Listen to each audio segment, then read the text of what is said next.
Bismillah ar-Rahman ar-Rahim. Alhamdulillah wa salatu wa salamu ala Sayyidina Rasulillah wa ala alihi wa sahbihi wa man wala. So we finished in the last lecture all the way to Shawwal of the second year of the Hijrah. So we talked basically about the Battle of Badr and then the Battle of Banu Salim that took place right after the Battle of Badr. Now we will talk about the major events, inshallah, that took place between the Battle of Badr up until the Battle of Uhud that took place in the year 3 of the Hijrah. So in today's lecture, we have these issues of there was a plot to kill the Prophet, alayhi salatu salam. That's an interesting story. And then we start to have the beginning seeds of the agitation from some of the Jewish tribes in Medina that want to sort of, not necessarily, I don't think rebel is the right word, but they definitely want to collude with Quraysh against the state of Medina. So that becomes a major problem, which will lead to the expulsion of those Jewish tribes that comes later after Qurayda and all of that. But we're not there yet. We're just going to talk about the initial problems of that. And then what I'm basically going to do is go, just got to flip the page here so I can see the notes. We're going to talk about the major, not the major, but the skirmishes that took the minor battles that took place between Badr and Uhud. That's what I wanted to say. We'll get to the point of the marriage of the Prophet the marriage of Lady Fatima, alayha salam, to Imam Ali alayhi salam, and then we'll talk about some of the other battles that take place in the beginning of the year 3 of the Hijrah, and then that will take us then to Shawwal of the third year of the Hijrah, in which we're going to start to talk about the steps that lead to the very dramatic battle of Uhud, and we'll do a narration of the battle of Uhud, inshallah, which culminates really in the killing of Sayyidina Hamza alayhi salam, which is one of the sad moments of the Prophet's life, and then some of the major stories from the Battle of Uhud itself, and we'll recap that. I hope I can get all the way there with some of the stats, the death toll, the return to Medina, the death toll, and then that will take us basically to the beginning of Shawwal of the year 3. I hope I can do all of that in one lecture. If not, as usual, we'll just kind of spill over into the next clip. But that's basically the game plan. See you back here for the next clip, inshallah. All right, so there's no doubt that the Battle of Badr, as we said, was one of, if not the most consequential episodes in early Islamic history, and it fortified the political and military strength of the state of Medina and the Prophet ﷺ as the leader of that. And now what's going to happen is the reputation is just going to expand throughout the Arabian Peninsula about Islam, about the Prophet ﷺ, about the state of Medina, the force, and really the inability of the Quraysh to make any substantial dent into either the reputation or to the power source of the state of Medina. Of course, the Abu Sufyan and the rest, they returned to Mecca, defeated, demoralized, and hanging around the Kaaba area. Umayr ibn Wahab was sitting with Safwan ibn Umayyah, and Umayr expressed his desire to kill the Prophet ﷺ. So Umayr goes to Medina after Safwan promised to cover his debt and to take care of his family while he's gone. So he goes to the Prophet ﷺ and he asks for his son to be released. The Prophet, because he had been captured in the Battle of Badr, the Prophet ﷺ informs him in this dialogue that he knows through revelation of the conversation that he had with Safwan. So upon seeing that, Umayr takes his shahada. SubhanAllah, he came to assassinate the Prophet ﷺ, and then he realized that this is real. And a lot of these stories, so you understand kind of the psychology of what's going on in people's mind, is that people are of the Quraysh, that is, they're reacting to the reputation. They've never met the man, ﷺ, or talked to him. It's just like today, most people don't know much about Islam. I mean, even though it's on the verge of being the most populated religion on earth, most people don't know anything about Islam, which is, I guess, partly our fault too. But anyway, that's what was happening. So just immediately by talking to him, he realized, this man is a man of God. And Umayr takes the shahada from the Prophet ﷺ. The companions teach him Islam, they teach him some of the Quran, and they free his prisoner. So Umayr returns to Mecca, and then Now many people start taking the Shahada because of Umair. And Umair asked the Prophet ﷺ to leave Safwan because they were best friends. And the Prophet ﷺ agreed, even though he was a co-conspirator in this assassination plot. And the Prophet ﷺ took his turban and he gave it to Umair and he said, give this to Safwan, and this is like a sign of he's safe. The turban of the Prophet ﷺ was about 7 meters long. That's pretty long, so it's a substantial turban. And the Prophet ﷺ, he used to have the tail of the turban come down. It's called al-adaba. Tail come down and it would hang between, I can't show you my back, but it hangs between his two shoulder blades. That's sort of the sunnah of the turban of the Prophet ﷺ.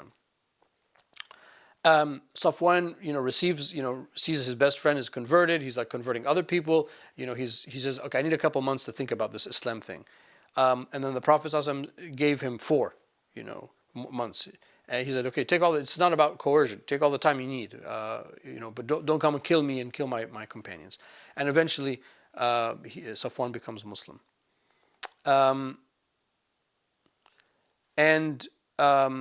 These type of stories of the people that want to kill the Prophet ﷺ or hated the Prophet ﷺ, and then he just sort of, has one light touch or one smile or something, and then they convert and they change their perspective, are very plentiful. One could compile them all in a little booklet, I guess, and that would be a good project. Now we come back to Medina to talk about the Jews of Medina. They were part of the state of Medina. The Prophet ﷺ created this political entity in Wathiqat al-Medina. We talked about that.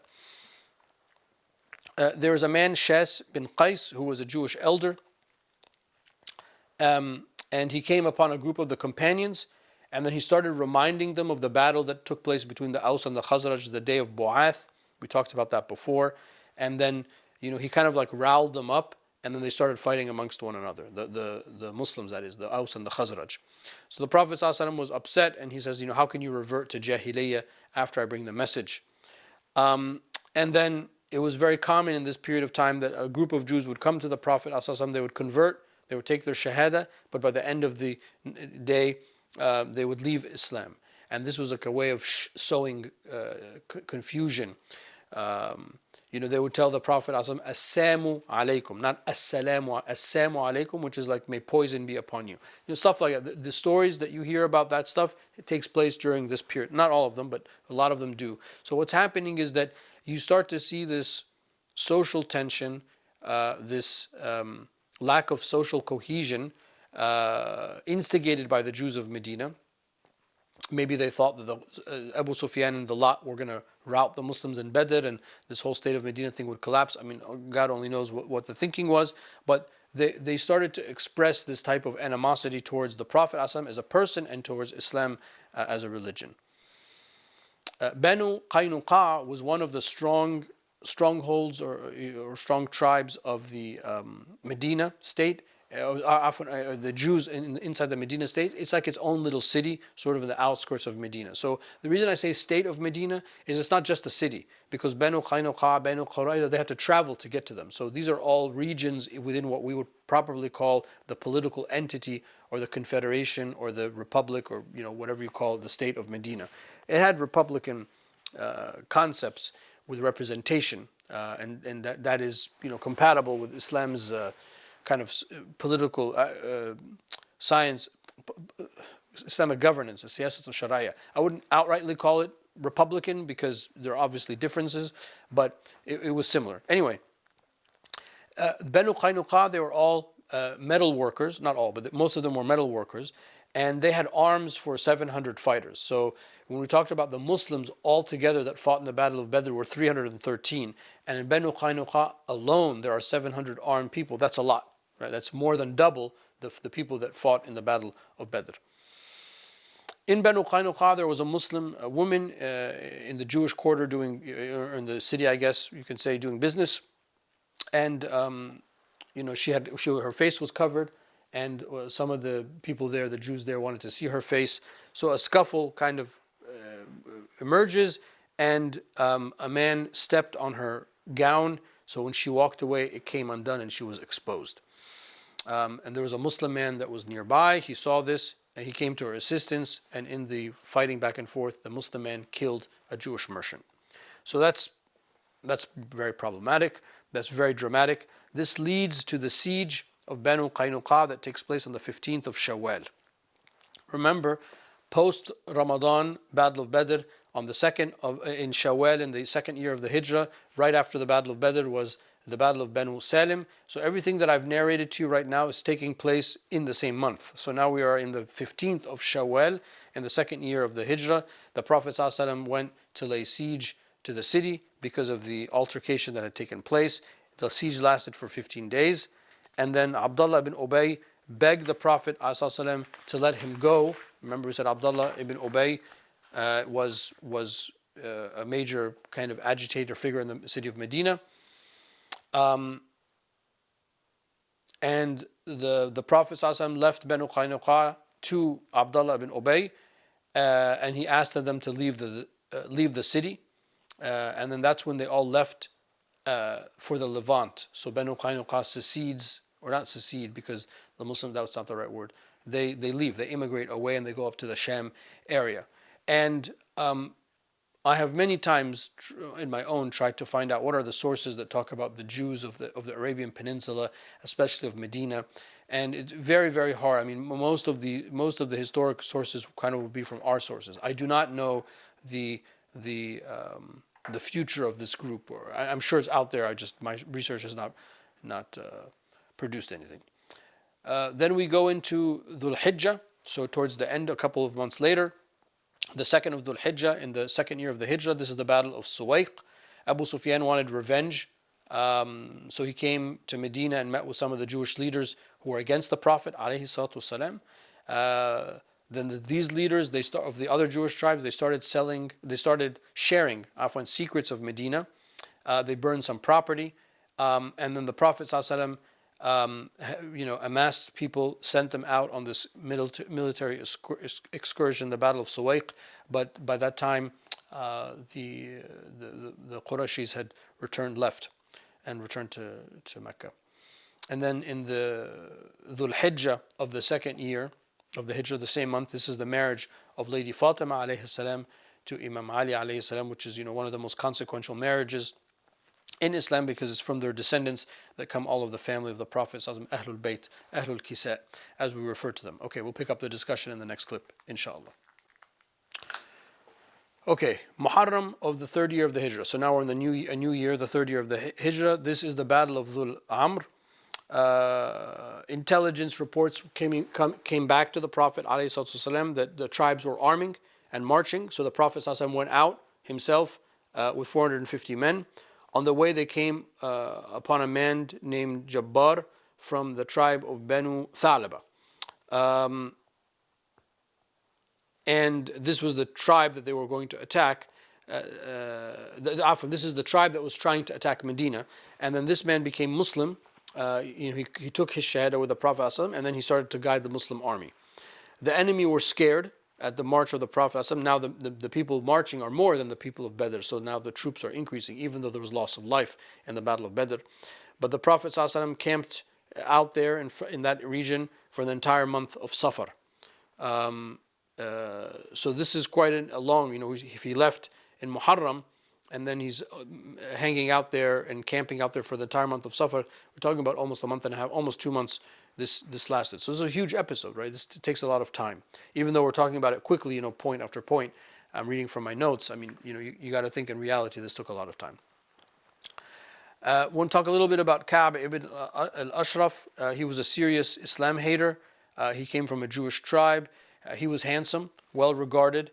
He was a poet, and he used this poetry to sort of spread bad things about the Prophet ﷺ and Islam. He went to Mecca, and he started dropping his poetry lines for Quraysh, and he started attacking the Prophet ﷺ. There he swore allegiance to Mecca over Medina, which is an act of treason, because as a citizen of the state of Medina, now you're going against the constitution of Medina. And so the reason we talk and we use these words when we teach the Sira in the modern world is I want people to understand using the common concepts to understand what's happening. This is not just somebody who didn't like Islam, this is a treasonous act to give allegiance to the enemies against Islam. He returns to Medina and spreads lies amongst the women of the companions to hurt them.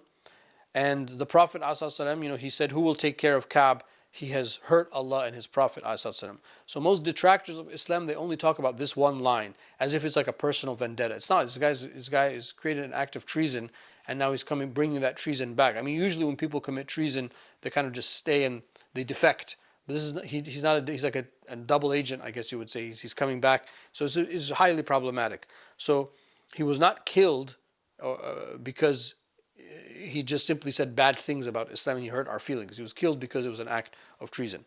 Muhammad ibn Musalama said, I will kill him. And there's a lengthy story behind this, and that happened. And then this sent a clear message to the rest of the Jewish tribes about the stakes and about the seriousness of this constitution of Medina and the body politic that was established. Next, we have the Battle of Bahran. This took place in Rabi' al-Akhir in the third year of the Hijrah. The Prophet ﷺ went out with 300 people, but no fighting occurred, and this took the whole month of Rabi' al-Akhir. Then we have the Battle of Zayd ibn Haritha that took place in Jamad al-Akhir, so about a month and a half later, the year 3 of the Hijrah. The Quraysh were going north from Mecca to the Levant to trade. This was after the Battle of Badr. So after the Battle of Badr, they could no longer simply go that route because Medina lies on that route. So they're looking for a new route to the Levant. Sulayt ibn Nu'man, who was a companion, he was out drinking, but this was before the tahrim of alcohol. He was drinking with a Qurashi, and as the Qurashi got drunk, he started telling him about the new trade routes that they discovered. So Zayd radiallahu anhu was sent to intercept this trade and to thwart it, which they did. And this culminated in a massive problem for Quraysh, because not only did they lose to the Muslims, but now they lost their trade route. Right? So you kind of have to understand the economic implications of the existence of Medina, subhanAllah, being north of Mecca. I mean, if Medina was south of Mecca, I guess it wouldn't be as big of a problem. But subhanAllah, it's not only north, but it's directly in the trade line. So from Medina, they could basically create some kind of barrier that would blockade the Qurayshis from being able to trade. Okay, continuing with the year 3 of the Hijrah, the Quraysh are busy raising money, trying to raise an army to once and all rid themselves of the nuisance of the state of Medina and the da'wah of the Prophet ﷺ. Abu Sufyan sold his caravan for 50,000 dinars to prepare the Meccan army. That's a lot of money. That's like, probably his net worth, we would say. So that's how serious this problem was. It's not an issue just of religion and faith and monotheism against polytheism. There are some real politic issues behind here, primarily economic.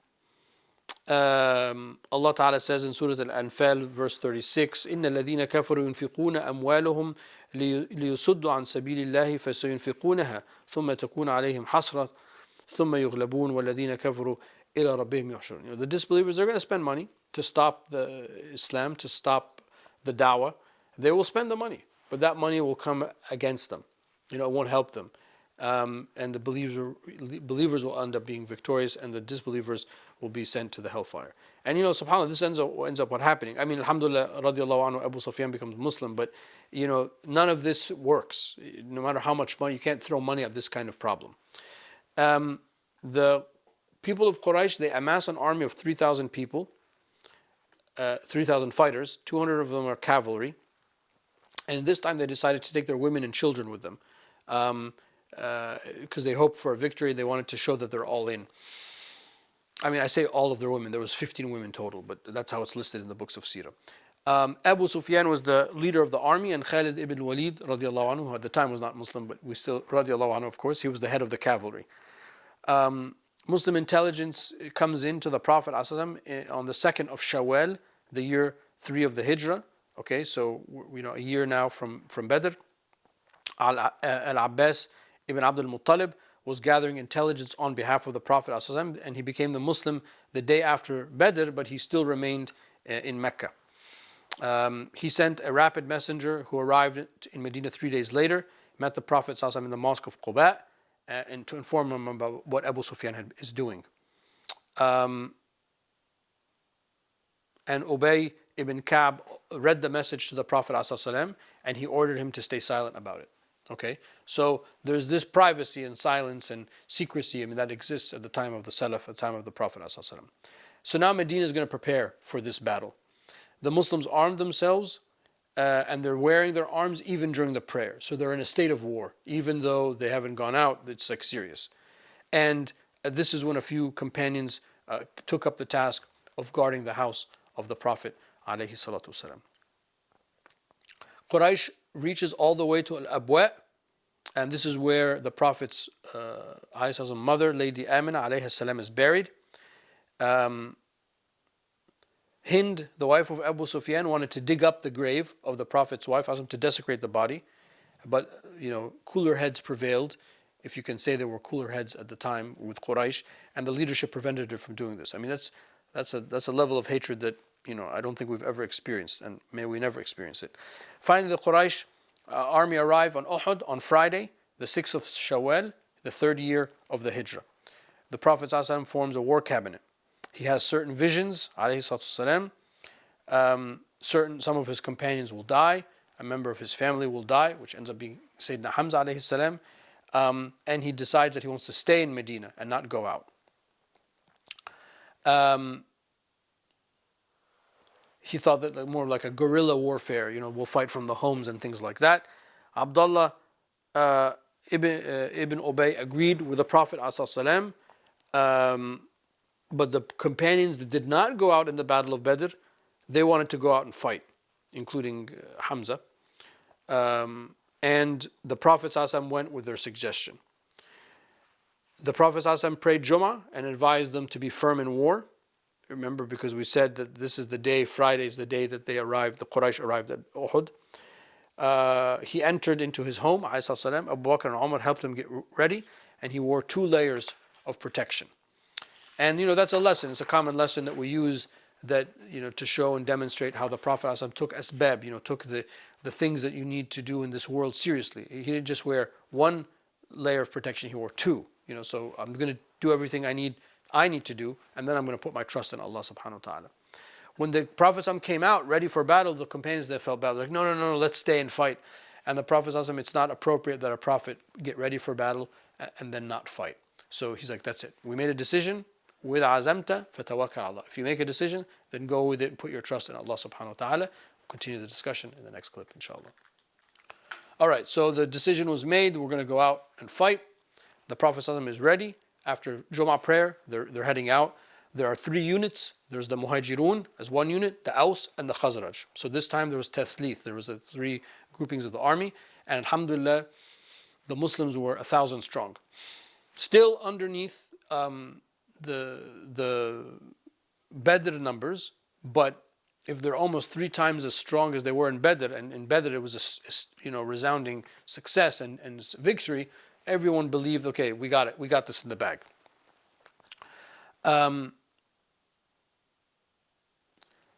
So it's funny, in Uhud, the young boys of Medina, they wanted to go out to fight, but they were too young. Right? In the Western world, we talk about dodging the draft. People that are able-bodied not wanting to go to war, and I don't blame them. If there's an unjust war, people of consciousness and of ethics and belief tend not want to fight in an unjust war.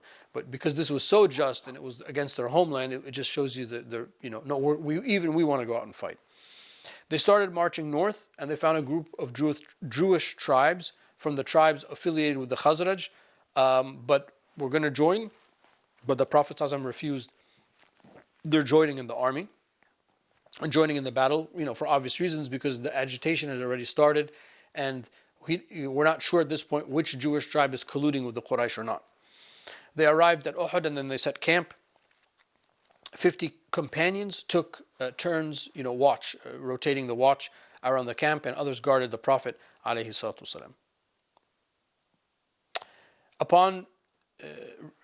when approaching Uhud, Abdullah ibn Ubay, he saw the enemy, and then he had 300 people with him. The minute he saw the enemy, he took them and then he left.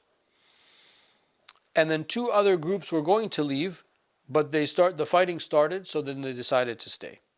The Muslims marched through a particular passage on their marching to Uhud, and a blind man who was a hypocrite was throwing dirt at them, saying, "If you are Muslims, don't pass." And the Prophet ﷺ said, "Leave him, he is blind in vision and blind in heart." It's a very poetic statement of the Prophet ﷺ. In the formation of the defense, the Prophet ﷺ took 50 archers and he placed them on a small, like hilltop, mountaintop. I mean, it is a mountain. I shouldn't say hill. It's a mountain, overlooking the battle. And Abdullah ibn Jubayr radiallahu anhu was their leader. Their job was to protect the flank and then the rear of the Muslim army from a cavalry attack. So if this is like the plain, there's like a little mountain top here. So the archers are here in case if any of the Quraysh go around the mountain, can outflank the Muslims and then attack them from behind, which is what ends up happening. We know the story. And the Prophet ﷺ said, you stay on this mountain no matter what. Whether we win or we lose, you do not come down from this mountain. The rest of the army was, in three groups. There was the right unit, the right flank, the center, and the left flank. And this was a good battle formation, and the archers got their back and can outflank. And this also from a anterior position, it's going to be strength because they have arrows so that they can fire down. So it's a pretty good. I mean, from a point of view of tactical point, I'm not a military tactician, but if I could say so myself, having no background, it sounds like a pretty good, solid formation. And that's what the books tell us, and that's what the ulama of the Sira tell us. So I'm going to go with it. The Prophet ﷺ warms up the troops, right? There's this, battle is a serious thing. We in American culture we say game day. This is game day on steroids. This is serious stuff. So you got to kind of have that motivation. So the Prophet ﷺ, who will take this sword from me by its right? Who's going to be true to this sword today? And Abu Dujana steps up and says what the Prophet ﷺ.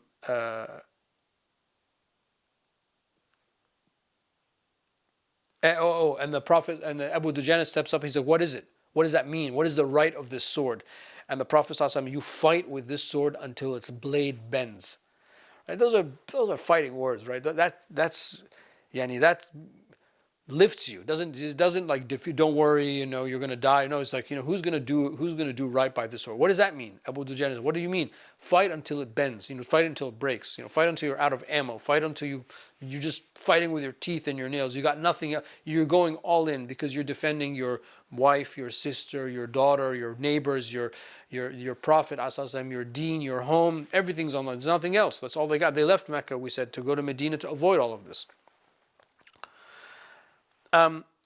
Before the battle, the Quraysh, they send messages to the Ansar to leave the Prophet ﷺ so they can fight. They're like, "Our business is not with you, it's with the Prophet ﷺ." And this emphasizes something I think I mentioned a couple lessons ago, that you got to understand that a lot of these tensions were a family tension. It's because the Prophet ﷺ split off from the tribe of Quraysh and is now ruining their reputation.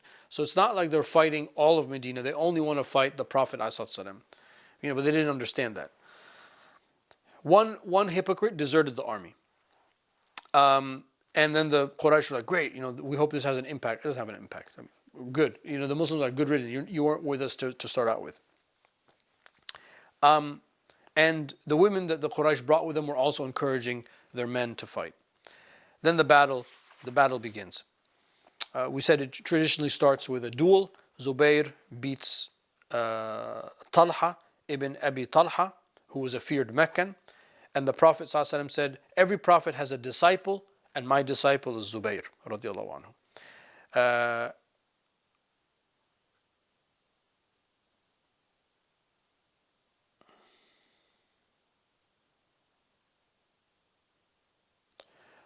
And then they start fighting, and the Muslims in this initial skirmish win, but Hamza is killed, and we know that Hamza alayhi salam is killed by Wahshay radiallahu anhu, who ends up becoming Muslim, who was hired by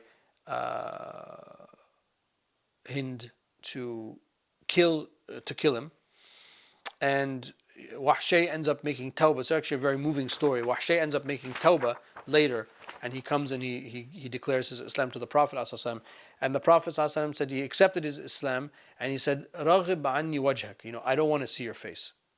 Just so Wahshay said, from that moment on until the passing of the Prophet ﷺ, I did everything I could so the Prophet ﷺ wouldn't see me. Wahshay becomes a soldier and serves in the armies of the Khulafa, ends up in Damascus.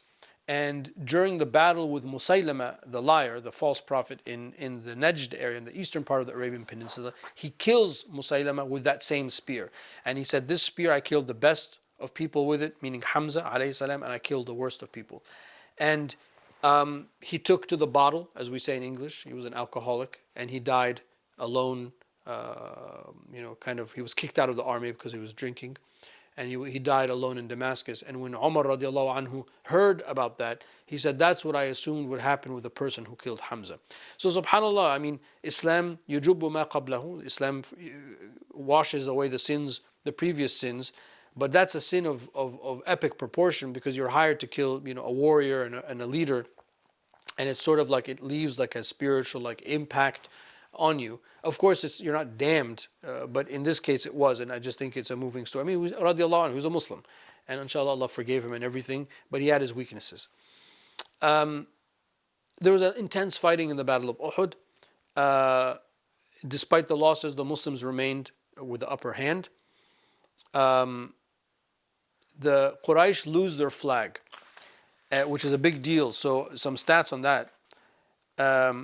Talha ibn Abi Talha, who was killed by Zubair, he had the flag, and then when he fell in the duel, the flag was carried by 5 members of the same family. They all died, and then a sixth, and after that, after these 6, Talha and the 5 members of the family, a slave from the Quraysh picked up the flag. He was killed, and then the flag was lost. So that's a bad omen. When the flag is lost in pre-modern warfare, forgive me for saying this, you're screwed. That means that there's no order, there's no direction in battle. And I know I'm running out of time, so I'm not going to be able to get into the other stories. But sometimes we refer to Uhud as a loss. It's not really a loss, because the Muslims won in the battle. But the descent of the archers down to the plain and disobeying the Prophet ﷺ, and then Khalid ibn Walid being able to take the cavalry around the mountain to outflank the Muslims and attack them from behind, that's what and caused the disarray. I guess statistically we would say it was a draw. Let me look quickly at the numbers. Yeah, the Muslims lost 70 and the Quraysh lost 37. So if we said before that we mark defeat and victory by the stats, from that point of view the Muslims lost. And it's really due to this tragic event of the archers after the initial victory, and that we will pick up in our next clip, our next lesson, inshallah. Wallahu ta'ala a'la wa a'lam wa sallallahu ala sayyidina mawlana Muhammad wa ala alihi wa sahbihi wa sallam. All right, in today's class, we did a lot actually. We were able to talk about the major incidences and issues that happened between the Battle of Uhud and the Battle of Badr. Largely, a lot of that is the emergence of the agitation that happens from some of the Jewish tribes, not all of the Jewish tribes. The most dramatic in this period is that of Banu Qaynuqa, which leads to the siege of Banu Qaynuqa, and then the Prophet ﷺ allowing them to leave. And they leave. They leave voluntarily. Sometimes authors will say they're expelled. They weren't expelled because they chose to leave. They could have stayed if they repented and they renewed their allegiance. So it's not that they were forced to leave. I think that would be a very inaccurate and unjust way of referring to it. They left. They voluntarily left, and they fled to the Levant, and they just kind of are subsumed into the Shami culture after that. And the defeat of the Quraysh in the Battle of Badr leaves a huge problem for them. Part of the problem is that the Muslims are able to block the trade routes, even the new trade routes of the Quraysh from Mecca to the Sham, which is essential for their livelihood and their survival. And this is really what leads to the Battle of Uhud. Abu Sufyan uses most of his money, if not all of it, to amass 3,000 force. They go and they meet at the Battle of Uhud. The Prophet ﷺ goes out to meet them. And we said the way that the battle was formed is that there was this mountaintop when there were the 50 archers. And the Prophet ﷺ said, you don't descend no matter what, whether we win or we lose, you remain here so that we're not outflanked and attacked from behind. And of course, we didn't get to this point, but obviously they don't listen. And that's why it ends up statistically being a defeat. Those are the main things that we talked about. Let me just pick up if there's anything else. We talked about the plot in the beginning to kill the Prophet ﷺ, and we talked about Ka'b ibn al-Ashraf, who was this Jewish poet who defected and used the defection to curse Islam and the Prophet ﷺ. And I talked about how sometimes some historians misattribute the killing of him, that kind of he like hurt our feelings, but it's not about that he hurt our feelings, it's that he defected. And those type of adjustments I hope we can make together when we talk about the seerah, so we conclude the right things. Those are the major things we talked about. Alhamdulillahi Rabbil Alameen. Wa sallallahu ala Sayyidina Mawlana Muhammad wa ala alihi wa sahbihi wa sallam.